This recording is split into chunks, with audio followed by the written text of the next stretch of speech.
This Stephanie was not the Duke's daughter. Her father was a glorious prince, and a very worthy and wealthy knight. He was the Emperor's first cousin, and this was his only child. When he died, he left the duchy to her, stating in his will that it was to be given to her when she was 13 years old. In order to have more children, her mother had then married the Count of Albi, and he had taken the title of Duke of Macedonia. By now, this maiden was 14 years old. When night fell, they were all ready to leave. Deiphobus, happier than we can say, took his leave of the emperor and all the ladies, and especially of Stephanie, begging her to think of him while he was away, and he kissed him many times in front of the princess and Plater Damavida. When they were back again with Trnt, he was very glad to see them. Deiphobus and the constable gave him the money that the emperor had sent. By now the Turks were desperate, and they cursed the world and fortune that had brought them so much pain. By their calculations, they had lost between the dead and those taken prisoner more than 100,000 men.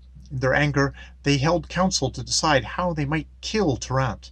It was decided that the king of Egypt should kill him, because he was more skilled at arms than any of the others. The following day he called a council of all the great kings, dukes, counts, and all the Christians, and they gathered in the middle of a large meadow. When they were all there, the king of Egypt said, "If you want me to challenge him to a battle to the death, he is a very spirited knight, and he will not be able to refuse. Then, when he's here, we'll fight. If you see me getting the better of him, leave us alone, and I will kill him. But if he is beating me, shoot him down with an arrow. In either case he will die, and so will everyone who comes with him." They were all pleased by what the king had said. When the council was over, the king of Egypt went into his tent and prepared to write a letter. Now the Sultan had a servant who had been born a Christian in the city of Famagosta, who had been taken prisoner at sea when he was very young, and with his youth and lack of discretion, they had made him become a Moor. When he grew older, he realized that the Christian law was better than the Mohammedan sect, and he decided to go back to the Christian faith. He did it in the following way.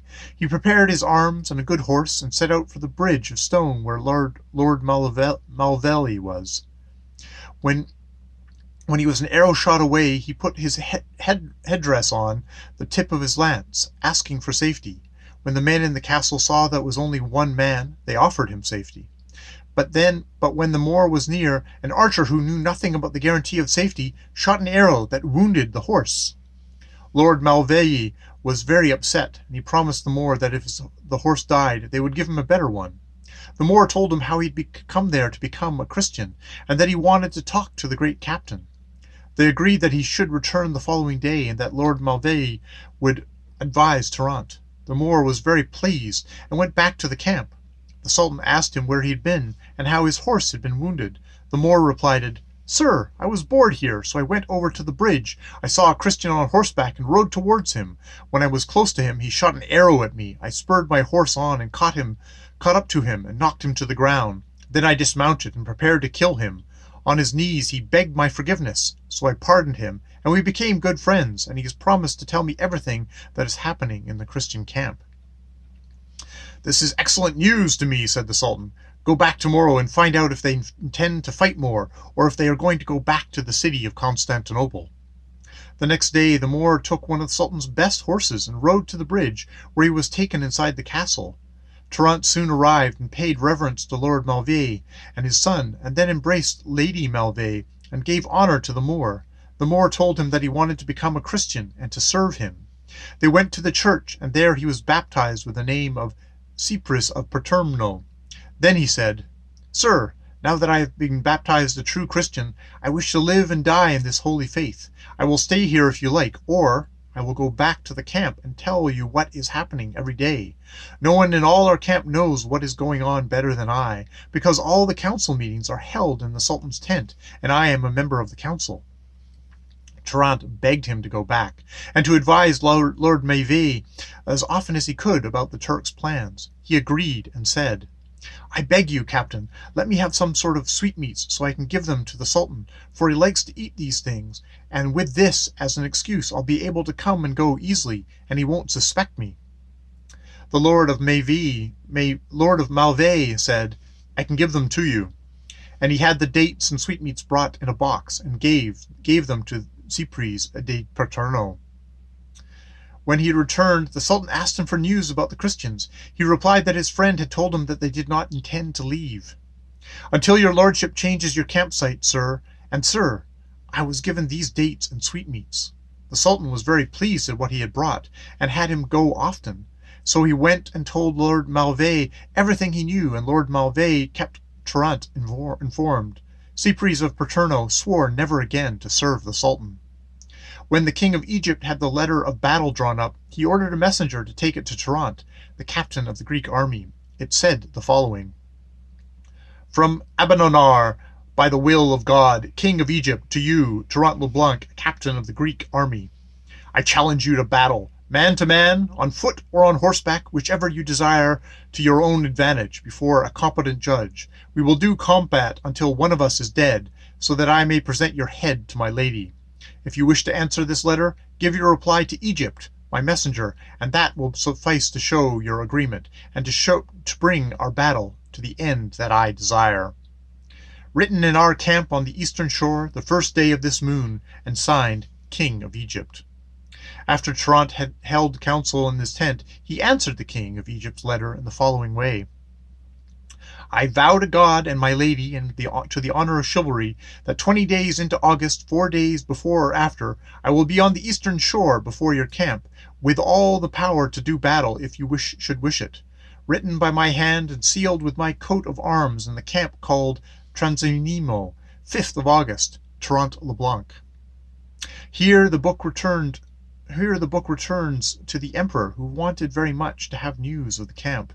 He saw 7 sailing ships approaching, and when they had docked, he learned that they came from Sicily, and that they were bringing 4,000 soldiers and many horses, with which the king of Sicily was sending. The reason for this I shall now relate. As we have said previously, the eldest son of the king of Sicily was in France, married to the daughter of the king of France. He was virtuous and discreet, and his father-in-law would not allow him to leave the court because of his great love for him. It happened that this son fell ill and died. When his father, the king of Sicily, learned of his death, he was very sad. The other son, who had become a friar, did not want to leave the religious life to be a king after the death of his father. The king was very upset when he saw that his son would not obey him, and he fell sick to his bed. Realizing that he was dying, he put his soul and his kingdom in order, and in his will he named his daughter, Philippe's wife, to be his successor. When Philippe found himself king, remembering Trnt's help and honor, he decided to go to his aid with the greatest force he could muster. But his wife, the queen, and everyone in his kingdom pleaded with him not to go that year, because the queen was with child. Seeing their great opposition, he decided to stay.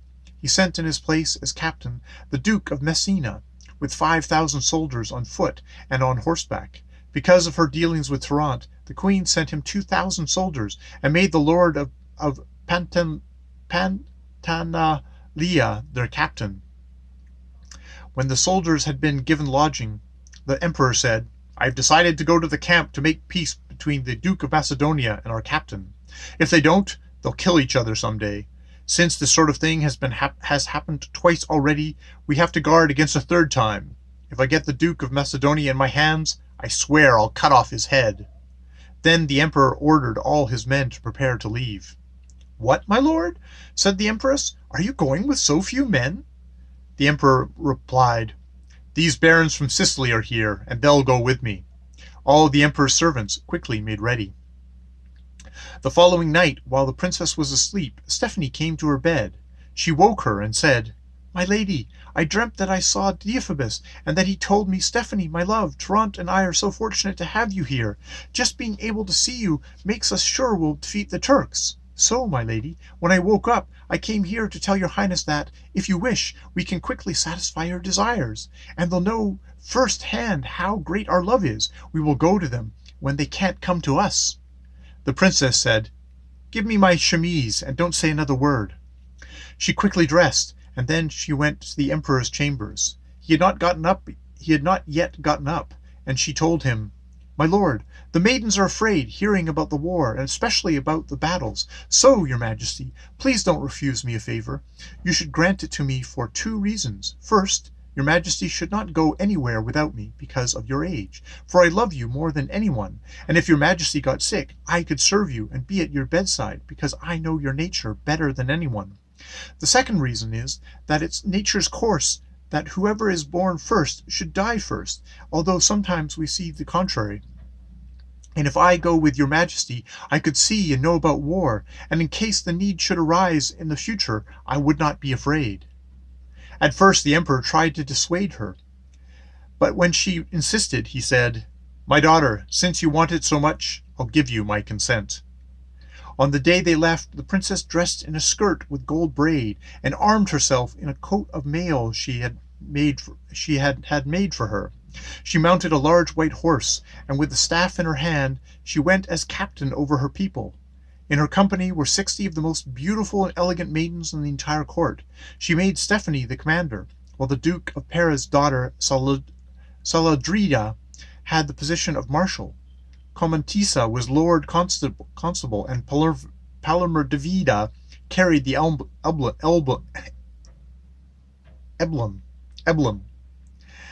Alucia carried the large banner. Widow Repose was usher of the chamber, and each of the others had their own office. And this is how they rode until they reached Trnt's tent. When the emperor was situated in the camp tents, he sent word to Lord Malveille, asking him to come to talk with him. As soon as he received the request, he quickly went to pay homage to the emperor. He told him all about Trnt and the virtuous acts he did every day, and the princess was very pleased to hear the praises of Trnt. Lord Malveille asked him if he would like to stay at his castle, because he would be very safe there. So he went, while all the Sicilian barons set up their tents near the river.